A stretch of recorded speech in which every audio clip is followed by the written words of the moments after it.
नमस्कार, मी साईनाथ गावकर। खरं तर सिंधुदुर्ग जिल्ह्यातील निवडणुका आणि या निवडणुकींच्या दरम्यान उडणारा धुरळा हे जणू अगदी सुरुवातीपासून सिंधुदुर्ग जिल्ह्याचं समीकरण बनलंय। आता खऱ्या अर्थानं सिंधुदुर्ग जिल्ह्यामध्ये सिंधुदुर्ग जिल्हा प्राथमिक शिक्षक सहकारी पतसंस्था सिंधुदुर्ग यांची पंचवार्षिक निवडणूक होऊ घातली। येत्या 14 मेला या निवडणुकीबाबतचं जे मतदान आहे हे मतदान होणार आहे आणि 15 तारीखला नेमका कौल कुणाच्या पारड्यात आहे हे सुद्धा अगदी स्पष्ट होणार आहे। खरं तर दोन पॅनल जे आहेत प्रमुख हे या निवडणुकीमध्ये उतरलेत। एका बाजूला भाग्यलक्ष्मी पॅनल आहे तर दुसऱ्या बाजूला एकूणच सत्ताधाऱ्यांचं परिवर्तन व्हावं, कुठेतरी परिवर्तन व्हावं या उद्देशाने उतरलेला परिवर्तन सहकार पॅनल आहेत। आणि अर्थातच माझ्या सोबतीनं परिवर्तन सहकार पॅनलचे प्रवक्ते केटी चव्हाण सर आपल्या सोबतीने आहेत। सर, खरं तर मी कोकणशाहीच्या चर्चेमध्ये आपलं स्वागत करतोय। माझा पहिला आणि थेट सवाल आपल्याला असा आहे, आपण जो एकूणच प्रसारित केलेला आणि प्रसिद्ध केलेला जो जाहीरनामा आहे हा जाहीरनामाच मुळात कॉपी पेस्ट जाहीरनामा आहे असं विरोधकांचं म्हणणं आहे, नेमकं काय? ही तर हास्यास्पद गोष्ट आहे। मुळात आधी तो आमचा जाहीरनामा नाही आहे, आमचा तो वचननामा आहे। आम्ही जे बोलतो तसं करतो। खरं म्हणजे त्यांना वाटत असेल की कदाचित हा वचननामा अगोदर बाहेर पडायला पाहिजे होता, म्हणजे आम्हाला सोपं झालं असतं असं त्यांना वाटतंय। आम्ही हा वचननामा दिला आहे, त्या वचननाम्यात दिलेल्या सगळे ज्या गोष्टी आहेत त्या 100% आम्ही पूर्ण करणार आहोत। कॉपी पेस्ट वगैरे काही नाही। त्यांचा जाहीरनामा तुम्ही बघितलात तर जमीन आसमानचा फरक आहे आमच्या वचननाम्यामध्ये। त्यांनी ते हवा केलेली आहे, आम्ही वास्तव मांडलेलं आहे आमच्या वचननाम्याचं। नेमकं काय वास्तव आहे त्या वचननाम्यामध्ये? कारण की आपण पालक आणि विद्यार्थी यांच्यासाठी सुद्धा दत्तक पालक योजना असं काहीतरी अजून त्याच्यामध्ये आपण उल्लेख केलेला आहे। नेमकं काय वचननाम्याचं आपल्या वैशिष्ट्य? मुळात म्हणजे या पतसंस्थेमध्ये सभासदांना 8% व्याजदराने कर्ज देण्याचं आमचं वचन आहे। आणि त्याबद्दल त्यांचं म्हणणं आहे की हे हवा करतायत मतदारामध्ये हा संभ्रम आणि हवा निर्माण करण्याचा काही प्रश्न नाही, कारण जाब विचारण्यासाठी सभासद जिल्ह्यातले शिक्षक सभासद तेवढे मतदार जागरूक आहेत। 8% दराने मागणी का करतोय तर काही सभासद आपल्या पतपेढीचा राजीनामा देऊन नॅशनल बँकांकडे वळलेले आहेत। 8.5%ने त्यांना कर्ज मिळू शकतं, 8.25%ने मिळू शकतं महिला कर्जदार असेल तर। मग हे 8% व्याजदर आम्ही वचन लोकांना देतो या वचननाम्यामार्फत आणि तुमच्या साक्षीने की संचालक मंडळाच्या पहिल्या मीटिंगमध्येच 8% दराने आम्ही मतदारांना आमच्या शिक्षक सभासदांना कर्ज देणार हा आमचा वचन आहे आणि शब्द आहे। नेमका ह्याचा काय फायदा होईल? याचा फायदा एक होईल की काही लोक राजीनामे देऊन बाजूला जाऊन नॅशनल बँका किंवा इतर बँकांचे कर्ज घेत आहेत ते सभासद पुन्हा आपल्याकडे वळतील। दुसरं म्हणजे व्याजापोटी आज जी रक्कम भरली जाते आपल्या पतपेढीकडे ती कमी होईल। खरं म्हणजे शिक्षक सहकारी पतपेढी ज्यावेळी जशी सामंत गुरुजींनी 500 रुपये सुरू केली 1 रुपयाच्या वर्गणीवर, त्यावेळी त्यांनी ध्येय हेच ठेवलं होतं, ना नफा ना तोटा। परंतु आता काळ बदलला आहे, नफा वाढला पाहिजे, कर्ज उचल झाली पाहिजे या दृष्टीने विचार केला तर माझं मत असं आहे की पतसंस्थेचा जो वर्ग ऑडिट वर्ग आहे तो न घसरता नफा किती मिळतोय याच्यापेक्षा सभासदांना कमी व्याजदराने कर्ज कसं देता येईल आणि नफ्याच्या वाटणीत एक समजा 2,000 रुपये जास्त मिळण्यापेक्षा व्याजापोटी त्यांचे जर 5-10 हजार रुपये कमी होत असतील वर्षाला तर ती आनंदाची गोष्ट आहे आणि मतदार त्यावर खुश आहे। आणि नुसतं खुशीसाठी आम्ही केलं नाही, आम्ही ही आमचं गेली या पॅनेलकडे गेली 22 वर्षे मागणी आहे, 22 वर्षे, तरी पण त्याचा विचार केला नाही। आम्ही त्याचा गांभीर्याने जुळून 8%नेच व्याजदर। दुसरा प्रश्न तुमचा मला विचारलात की दत्तक पालक वगैरे योजना ही तुम्ही कशी काय, तर सर सांगायला आम्हाला आनंद वाटतोय आणि थोडी खेदाची बाब की आमची ही पतसंस्था 400 कोटी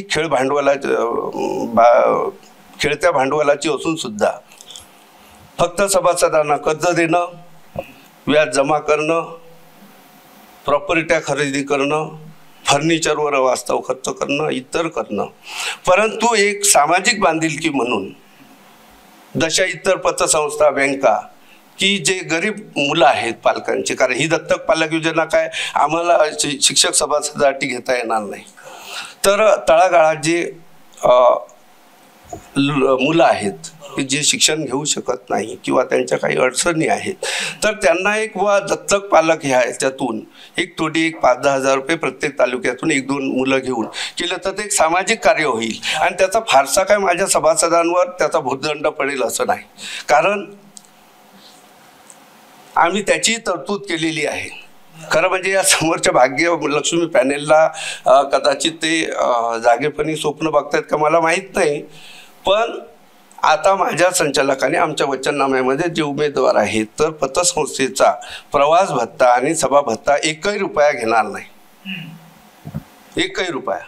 मागील मला ते त्या प्रश्नाकडे तर मी येणारच आहे, एकूणच प्रवास भत्ता आणि आपण सांगितलेल्या भत्त्याकडे. मला ना खरं तर के.टी. चव्हाण सर अजून एक महत्त्वाचा प्रश्न तुम्हाला जो विचारायचा आहे तो म्हणजे आपल्या पॅनलमध्ये दोडामार्ग आणि वेंगुर्ल्यामध्ये बंडखोरी झाली असं सांगितलं जात आहे, नेमकं काय तथ्य आहे त्यामागे? आणि खरं तर ही बंडखोरी होण्यामागचं कारण म्हणजे तुमच्या पॅनलमध्ये जी काही युती आहे किंवा एकूणच इतर ज्या काही संघटना आहेत या संघटनांमधले कार्यकर्ते आणि पदाधिकारी नाराज आहेत म्हणून ही बंडखोरी होते असं विरोधकांचं म्हणणं आहे, नेमकं काय? मुळात आधी ही आमची युती होऊ नये यासाठी या भाग्यलक्ष्मी पॅनेलच्या ज्या प्रमुख संघटना आहेत त्या संघटनांनी अहोरात्र प्रयत्न करून ही युती आमची होत नाही याच्यासाठी प्रयत्न केले. आपल्या प्रचारापेक्षा आमचा अपप्रचार करणे, आमच्या कार्यकर्त्यांमध्ये संभ्रम निर्माण करणे, त्यांना वेगवेगळ्या पद्धतीने हे करणं असं झालं. आणि एवढी रसिकेच आहे तर आता 8 संघटनांची युती आहे, जागा वाटप करताना प्रत्येक तालुक्याचं समाधान आमच्याकडून होईलच असं नाही. मग एखाद्या तालुक्यात त्यांना वाटतं मी बससंचालक व्हायला पाहिजे आणि त्याने निर्णय घेतला असेल म्हणून काय त्याचा फारसा आमच्यावर परिणाम होत नाही. आम्ही संघटनेमार्फत जी कारवाई करायची त्यांच्यावर केलेली आहे, त्याची चिंता या भाग्यलक्ष्मी पॅनेलच्या या प्रमुख संघटनांनी बाळगण्याची गरज नाही. दोडामार्गमध्ये सुद्धा अपहार झाल्याचा आरोप विरोधकांकडनं केला जातोय आणि ज्यावेळी तो अपहार झाला त्यावेळी संचालक जे होते दोडामार्गचे हे आपल्याच संघटनेचे किंवा आपल्या पॅनलचे होते, त्यामुळे एकूणच तो आरोपाचा जो रोख आहे हा थेट आपल्या पॅनलकडे येतो. त्यामध्ये नेमकं काय घडत आहे, नेमकं काय घडलं? ज्यांनी हे जाहीर केलं आहे किंवा हे जे अपप्रचार करतायत त्यांच्या एक बुद्धीची मला कीव येते. अर्थात ती वारंवार येत असते कारण आम्ही एकत्र आहोत, मित्र आहोत सगळं. तर ज्यावेळी दोडामार्गमध्ये अपहार झाला हा काही एका तासात, एका रात्रीत किंवा एका दिवसात दरोडा कोणी घातला आणि पळवून नेलं असं झालं नाही. हा अनेक कालावधी त्याला असेल. आता नेमकं मला तो सांगता येणार नाही किती कालावधीत तो भ्रष्टाचार झाला, पण किमान ते वर्षभर असेल. आमच्याकडे सर एक पद्धत आहे आमच्या पोटनियम आणि सहकार कायद्यानुसार की दिवसभर शाखेचं जे कामकाज चालतं म्हणजे उचल किती केली, सभासदांना किती दिली, किती कर्ज रोखे खर्च पडले याचा अहवाल संध्याकाळी कार्यालयीन वेळेपूर्वी मुख्य कार्यालय ओरसला आहे तिथे द्यावा लागतो. मग तो हिशोब येत नव्हता का? दुसरी गोष्ट, या संचालका हे सत्तेत होते, यांचं पॅनेल अपहाराचा समर्थन कोणीही करणार नाही. माझ्यासारखा एक पतपेढीचा एक जागरूक सभासद म्हणून मी ते कधीही सहन करणार नाही. अर्थात त्याच्यानंतर संचालक त्या दोडामार्ग शाखेच्या संचालकांनी संचालक मंडळामध्ये व ह्याच्यामध्ये काहीतरी चाललंय, तुम्ही जरा चौकशी करा. संचालक मंडळाच्या सभेच्या निर्णयाने एक पतपेढीचे अकाउंटर यांना चौकशी अधिकारी म्हणून नेमलं. चौकशी अधिकारी म्हणून नेमल्यानंतर त्यांनी जो रिपोर्ट दिला त्या रिपोर्टावर या सत्ताधाऱ्यांनी त्यावेळेचं काय केलं? काहीच केलं नाही. दुसरी गोष्ट, जर एक जोपर्यंत आता निवडणूक आहे तोपर्यंत हे पॅनेल संघटना हा विषय असतो. एकदा निवडून गेल्यानंतर ते संपूर्ण जिल्ह्यातील सभासदांचे ते विश्वस्त आहेत आणि यांच्यावर सर्व कंट्रोल करणं जे सत्ताधारी आहेत त्यांचं आधी पहिलं काम आहे, प्रशासन आहे. मग जर समजा एक संचालक किंवा तो दुसरी गोष्ट महत्वाची म्हणजे तिथे जो शाखाधिकारी होता भागवत म्हणून, तर त्याच्यावर अगोदर तक्रारी काही झालेल्या होत्या कुडाळ मालवणमध्ये असताना. त्यावेळी जनरल मीटिंगमध्ये मी स्वतः प्रश्न मांडलेला आहे की या माणसाला, या शाखाधिकाऱ्याला एक मानसी शाखेत ठेवू नका. त्यावेळी दुडा मार्गे आमची एक मानसी शाखा होती, तरी पण कोणी बदली केली? त्याचे सत्ताधारी कोण? हेच बदली करणारे हेच. आणि एवढं हे बुवा चाललंय तरी पण यांच्या लक्षात येऊ नये. हे झोपेचं सोंग घेतलंय की काय घेतलंय हे मला माहीत नाही. आणि जर तो संचालक आणि तो शाखाधिकारी जर नुसता त्याला जबाबदार आहे, तर मग सचिवांची वेतनवाढ का थांबवली? अकाउंटंट होते त्यांचं रिव्हर्शन का केलं? ह्या गोष्टी केल्या म्हणजे ह्याला बाकी सगळे जबाबदार आहेत ना. आणि त्याने जर, आणि दुसरी गोष्ट मी कालच एक आश्चर्य म्हणजे ऐकलं की ते म्हणाले की त्याचा निकाल लागला. जर तो निकाल लागलाय तर माझ्यासारख्या एका जबाबदार सभासदाला त्याची कल्पना नाही, तर माझ्या सर्वसामान्य सभासदांना काय असणार आहे? कारण कालच्या मीटिंगमध्ये सुद्धा, जनरल मीटिंगमध्ये आम्ही हा ज्यावेळी प्रश्न उपस्थित केला की बा अपहाराचं पुढे काय झालं, त्यावेळी आम्हाला वरून उत्तर मिळालं ह्या सत्ताधाऱ्यांकडून की न्यायालयीन बाब आहे, त्याच्यावर भाष्य होणार नाही. मग ह्यांनी हे असं प्रकरण दाबून ठेवून निवडणुकीच्या वेळेला अगदी भ्रष्टाचार अमके, आणि संघटनेचा काय संबंध? जरूर ज्याने केला आहे, जे त्याला जबाबदार आहेत, मुळात आधी जे विश्वस्त सत्ताधारी आहेत त्यांनी त्याच्यावर लक्ष ठेवलं पाहिजे. त्यांच्या दुर्लक्षामुळे ह्या गोष्टी घडलेल्या आहेत. आणि काही दिवसांनी निकाल लागला असं ते म्हणतात, पण माझ्यापर्यंत माहिती आहे की अजून अंतिम निर्णय झालेला नाही, निकाल लागलेला नाही. पण जो लागेल न्यायालयाचा निकाल, त्याच्यावर समजेल दूध का दूध पाणी का पाणी होऊन जाईल. खरं तर मगाशी आपण एक मुद्दा छेडला, तो म्हणजे प्रवास भत्त्याचा वगैरे, तो आपण स्वीकारणार नेमकी कारण काय आहेत? आपण उद्या संधी दिली या सर्व मतदारांनी, तर आपण तो प्रवास भत्ता नेमका का स्वीकारणार नाही, नेमकी कारण काय? साहेब, आपण आपल्या आईची सेवा करतो त्याचा हिशोब ठेवतो का? मग ही जशी जन्मदाती आमची आई, तिचा 1 नंबर आहे, आणि 2 नंबरला आम्ही आमची शिक्षक पतपेढी आमची जीवनदायिनी आहे. मग या पतसंस्थेची सेवा करत असताना सभासदांची सेवा करण्याची संधी मिळाली तर ती आम्ही भत्ता किंवा हे घेऊन करण्याची काय गरज आहे? आणि जर आता आम्ही काही दत्तक पालक किंवा ह्याच्या योजना आणतोय, त्याची तरतूद आम्ही पूर्वीच केली आहे. आता साधारण गेल्या 5 वर्षाचा संचालकांचा प्रवास भत्ता आणि सभा भत्ता जवळजवळ 14.5 ते 15 लाख आहे. मग 15 लाख रुपये जर सभा भत्ता आणि ह्याच्यावर होतोय, तर ते जर आपण एकही रुपया न घेता पतपेढीची आणि वाचली, त्याच्यातून या काही बारीक योजना आहेत त्या राबवता येतील.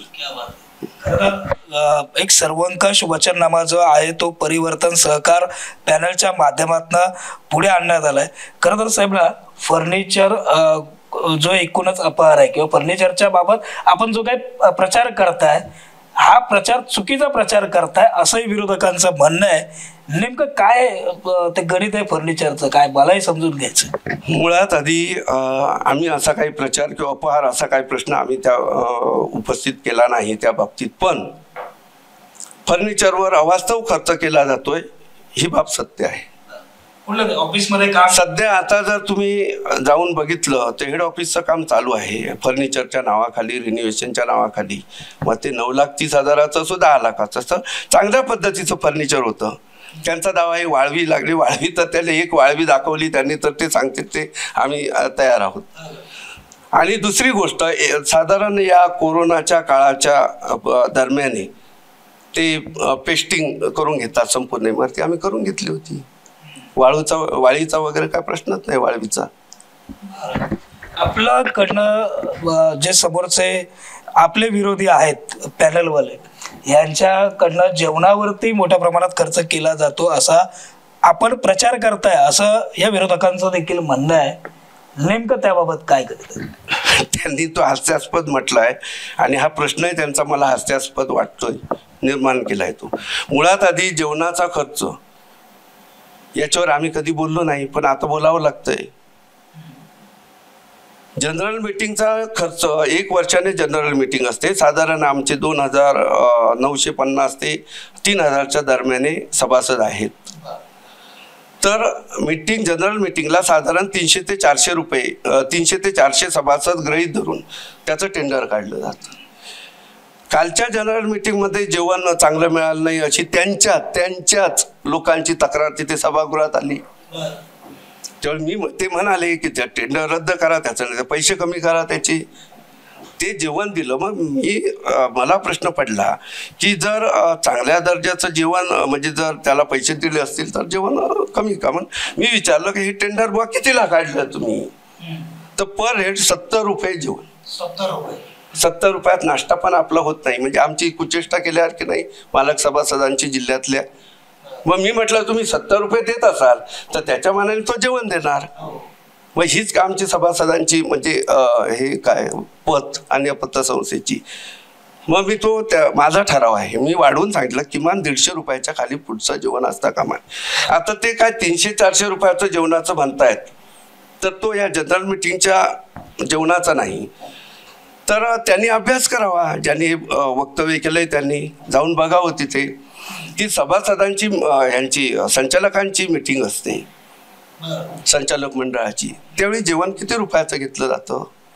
त्यांनी 250-300 रुपयाचं जेवायचं आणि माझ्या मालक सभासदांनी जे लाखो रुपये कर्ज भरतायत दर वर्षाला पतसंस्थेत, त्याने 70 रुपयाचं जेवायचं. ही तफावत आहे.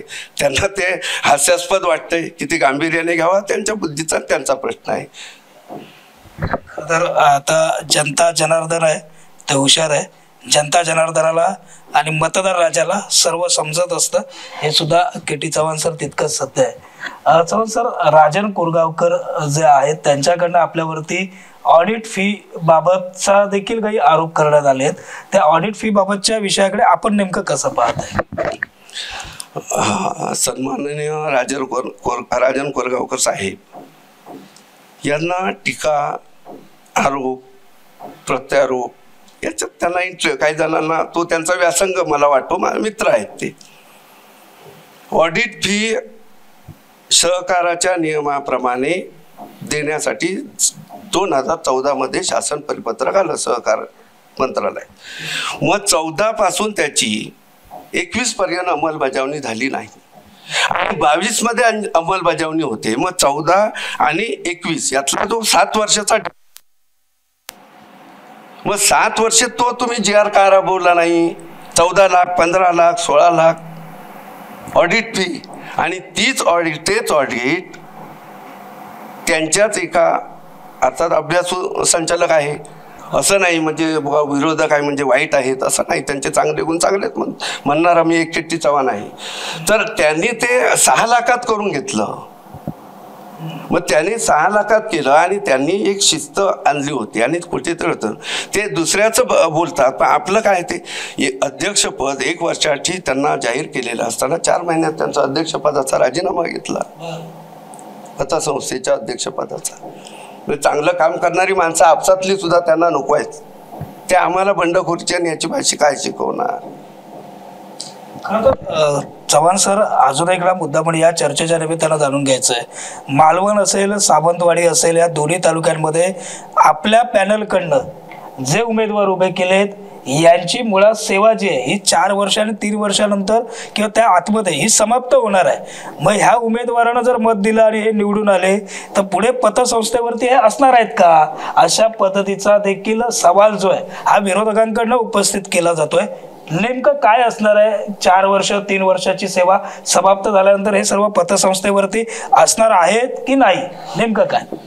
हा आरोप करतायत त्यांना एक आधी सहकारात ते जास्त वर्ष आहेत, कारण त्यांनी पतपेढी खूप वर्षे सांभाळली आहे वेगवेगळ्या पद्धतीने. मुळात आधी जो मतदार यादीत जो सभासद आहे, मतदार यादीत ज्याचं नाव आहे तो निवडणूक लढवण्यास पात्र असतो. राहिला प्रश्न त्याच्या सेवेचा. सहकार कायद्याप्रमाणे त्याची 2.5 वर्षापेक्षा सेवा कमी असू नये असा नियम आहे. त्यामुळे आमचे काय 4 महिने 2 महिने सेवा कमी असली म्हणून त्याचा काही फरक पडणार नाही. याचं उदाहरण यांना जर एवढं वाटत असेल तर त्यांच्याच संघटनेचे ज्येष्ठ आहेत, पतपेढीत त्यांनी चोख काम केलेलं आहे. त्यांनी पतपेढीत सभासद भत्ता किंवा प्रवास भत्ता सुद्धा माहितीप्रमाणे माझ्या घेतलेला नव्हता, एकमेव संचालक आहेत. होते ते त्यांनी यांच्याच ज्येष्ठ आहेत ते, त्यांनी यांच्या कार्यपद्धतीला कंटाळून, त्यांना यांची कार्यपद्धती मान्य नाही म्हणून त्यांनी संचालक पदाचा राजीनामा दिला मुदतपूर्व. मग त्यावेळी यांनी पोटनिवडणूक लावली होती का, किंवा त्यावेळी त्या शाखेचा कारभार थांबला होता का? असं काय नाही, चांगली अभ्यासू माणसं आहेत. आणि दुसरी गोष्ट, जो कालावधी समजा कमी पडेल 6 महिने 4 महिने, त्या कालावधीत काय करायचं हा संपूर्ण अधिकार संचालक मंडळाचा आहे. त्यामुळे पोटनिवडणूक आजपर्यंत झाली नाही, भविष्यात होणार पण नाही. चव्हाण सर, खरं तर आंतरजिल्हा बदली आणि कार्यमुक्तीबाबत आपण राजकारण करून फुकटचं श्रेय घेताय असा सुद्धा आरोप विरोधकांकडनं होतोय. नेमकं काय?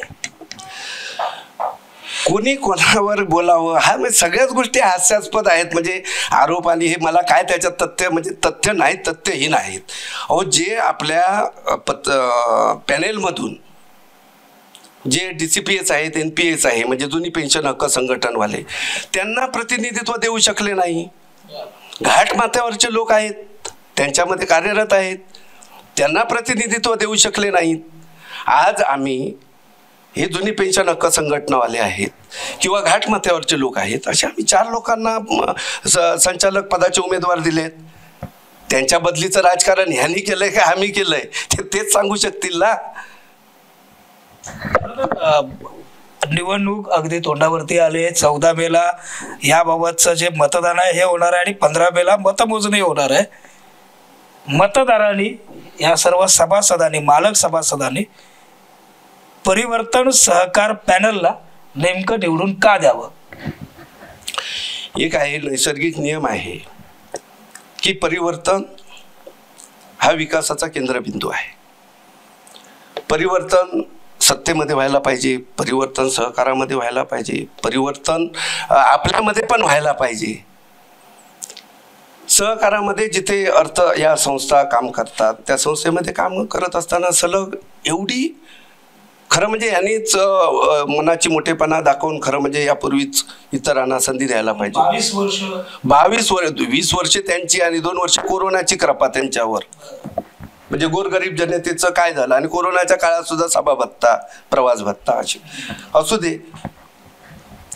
आम्हाला वाटतंय की या ज्या पतसंस्थेमध्ये गेली, यांच्या काळामध्ये 22 वर्षे सातत्याने जनरल मीटिंगमध्ये मी स्वतः कधी यांच्यावर तोंडसू किंवा विरोधाला विरोध, आरोप प्रत्यारोप या गोष्टी न करता जी सत्य परिस्थिती सभागृहात आहे ती मांडून, मगाशी म्हटल्याप्रमाणे विविध उपक्रम राबवणे. मोठ्या प्रमाणात महिला मतदार आहेत आमच्याकडे. जगामध्ये महिला दिन साजरा केला जातो आणि आमच्या पतसंस्थेत केला जात नाही, त्यांचा सन्मान केला जात नाही. आता जागतिक महिला दिना दिवशी त्या महिलांना सन्मानित करणं, ह्याला काही हेड लागतो का? तेवढी आपली म्हणजे जे कार्यरत आहेत असतात संचालक किंवा सत्ताधारी, त्यांनी महिलांसाठी एक असं विशेष धोरण जे आम्ही घेतले, आम्ही राबवणार. कमी टक्के व्याजदराने लोकांना आणि विना कटकट. आता पारदर्शकता आहे सगळीकडे, ऑनलाईन झालंय सगळं, हे आहे कोर बँकिंग करणार सगळं, आणि त्या माध्यमातून कमीत कमी वेळेत, कमीत कमी म्हणजे 8% व्याजदराने त्यांना कर्ज द्यावं. पाल्यांसाठी त्यांच्या विशेष योजना राबवावी. सर, तुम्हाला या निमित्ताने सांगावं लागेल की आज जी या सभासदांची मुलं शिष्यवृत्ती म्हणा, 10वी 12वी बोर्ड म्हणा, विविध स्पर्धा परीक्षांमध्ये म्हणा, त्यांच्या गुणवत्तेचा आम्ही सन्मान करतो पतपेढीमार्फत. एक देवगडचा विद्यार्थी असेल तर तो विद्यार्थी एकटा येऊ शकत नाही, तो आईला किंवा वडिला सभासदांना घेऊन येतो. त्यांचा जाण्या येण्याचा खर्च जाईल एवढ्या सुद्धा बक्षिसाची रक्कम नाही, एकदम तुटपुंजी. म्हणजे आम्ही चेष्टा करतोय मुलांची व त्याच्यात भरघोस वाढ करणार आहोत. शिष्यवृत्तीमध्ये नियोजन आहे, झालेलं आहे. पुढे करणाऱ्याचं नाही बोलत आम्ही, ते आम्ही अंमलबजावणी करणार. परिवर्तनची ब्ल्यूप्रिंट रेडी आहे.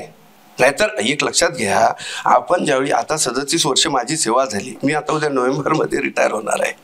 म्हणून का आता पतसंस्थेशी संबंध तुटत नाही ना. पतसंस्थे ही आमची जीवनदायिनी. आम्ही जरी रिटायर झालो तरी आम्ही ब वर्ग सभासद म्हणून आमच्या सगळ्या ज्या ठेवी आहेत त्या पतसंस्थेकडे ठेवतो. म्हणजे आमची बांधिलकी आहे की नाही त्या पतसंस्थेची, त्यांचा सन्मान व्हायला नको का? आज ते निवृत्त लोक आहेत, आमच्याकडे ब वर्ग सभासद आहेत, ते किती वर्ष कर्ज मागणी करतात की आमची पेन्शन येते, त्या पेन्शनच्या तुलनेत आम्हाला वित्त पुरवठा करा, कर्ज पुरवठा करा. ते नाही करत. म्हणजे यूज अँड थ्रो करायचा आहे का? ती वडीलकीच्या नात्याची माणसं आहेत ना, त्यांचाही सन्मान केला पाहिजे. ती योजना आमची आहे. आणि या पतपेढीची आमचा पहिला उद्देश असा आहे की मुळात ही शिक्षक पतसंस्था आहे. शिक्षक संचालक असतात, शिक्षक मतदार असतात, कर्मचारी शिक्षकांची मुलं आहेत. मग या पतपेढीची शान आणि सन्मान आणि सभासदांचं हित जोपासण्यासाठी 5 वर्षे सेवा बिनशर्तपणे करण्याचं आमचं पॅनेल मार्फत ठरलेलं आहे. आणि मतदार नक्कीच सुज्ञ आहेत. मला चव्हाण सर मध्येच तुम्हाला एक प्रश्न करत विचारावाचा वाटतोय, तर म्हणजे तुम्ही 8% व्याजदराचं जे सांगताय हे मतदारांना कुठंतरी आमिष देताय असं विरोधकांचं म्हणणं आहे. हे खरंच सत्य होणार आहे का? सत्यता आहे तुम्हाला? अर्थात मी विरोधक कोणाचाच नाही, मी विरोधक मानत नाही. आता मला कोण समजत असतील माझं हे नाही. आम्हीच दाखवून काय, या सुज्ञ मतदार आहेत, ही जर अंमलबजावणी झाली नाही बाहेर खेचून काढतील ना, आम्हाला ठेवतील. त्यांचा अधिकार आहे, तो सर्व शिक्षकच आहे, त्यांचा हक्क आहे. 8% म्हणजे 8%. साहेब दुसरी गोष्ट सांगतो तुम्हाला की गेली 22 वर्षे घासा कोरडा पडेपर्यंत रात्री 1-1 वाजेपर्यंत अरे गृह तारण कर्ज ते 80 खाली आणा, लोकांना त्याचा इन्कम टॅक्ससाठी फायदा होईल, ते हे करू शकले नाही. त्याच्यासाठी थोडी मेहनत घ्यावी लागणार. ते सगळं आमच्याकडे तयार आहे. आम्ही म्हणजे कशा पद्धतीने त्यांना तो बेनिफिट मिळू देत. आता रत्नागिरी पतसंस्थेत मिळतो ना, ती शिक्षकांचीच पतसंस्था आहे, त्याचा अभ्यास करावा त्यांनी. आम्हीच दाखवणार हे करणं. कुठे काय बाजारात, आठवड्याच्या बाजारात गेलो आणि काय चला 5 रुपये 50, 5 रुपये 50 आणि 5 काढून द्यायची, ही पद्धत नाही. सुज्ञ मतदारांची पतसंस्था आहे, त्यांचा सन्मान, आमची वचनपूर्ती आणि पतसंस्थेची मान आणि शान ही आम्ही राखणारच. अगदी शेवटचा प्रश्न, या मुलाखतीच्या निमित्तानं अगदी काही 14 तारीखलाच मतदान होणार आहे. सकाळी त्याबाबत म्हणजे किती वाजल्यापासून किती वाजेपर्यंत हे मतदान होणार आहे त्याबाबतची देखील आपण माहिती द्यावी.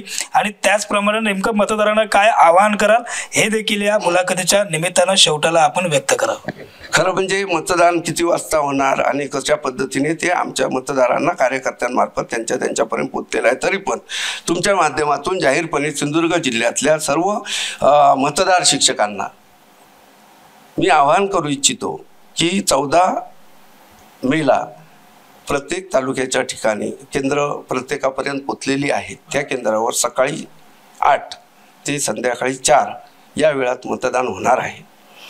सगळ्यांनी त्या दिवशी एक पतसंस्थेचं हित लक्षात घेऊन आणि एक परिवर्तन म्हणून थोडा बदल व्हा. प्रत्येकाला वाटतं ना, आज हे शर्ट घातलं उद्या दुसरं घालूया, तेच कशाला घालते तेच. एक टर्म आमच्या या तरुण तडफदार आणि अभ्यासू लोक आहेत त्यांना द्यावी. आणि मतदान संघटना हा विषय वेगळा आहे, संघटनेची कामं वेगळी आहेत. आणि सर्व जिल्ह्यातील शिक्षकांना एक ज्ञात आहे, ती माझी जमेची बाजू आहे. मला माझ्या संघटनेतल्या गुरुस्थानी दोंदे घराणं आहे, प्रकाश दळवींसारखे माणसं माझे गुरु आहेत. तर ती एक माझ्यावर झालेले संस्कार आहेत.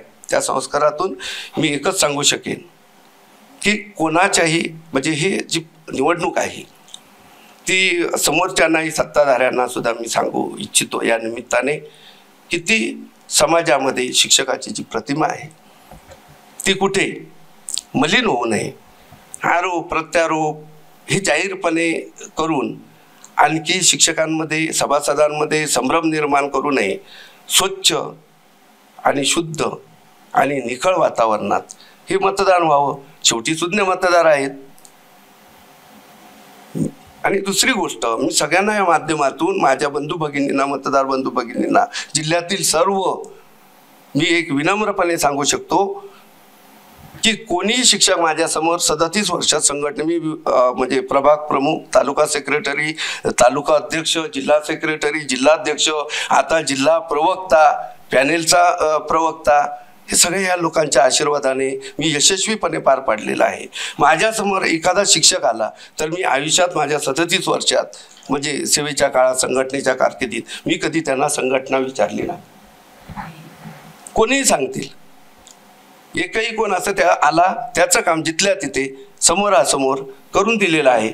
त्यावेळी माझी एक सर्व मतदार बंधू भगिनींना विनंती आहे की बाकीच्या गोष्टी किंवा जो तुमचा संभ्रम केला जातोय, काय काय वावड्या पिटल्या जात आहेत, त्याकडे दुर्लक्ष करा आणि एकदा आमच्या या नेतृत्वाखाली आमचं पॅनेल निवडून द्या आणि तुमची सेवा करण्याची संधी द्या, अशी हात जोडून विनंती करतो. चव्हाण सर, आपण या चर्चेमध्ये सहभागी झालात त्याबद्दल मनापासून धन्यवाद देतो.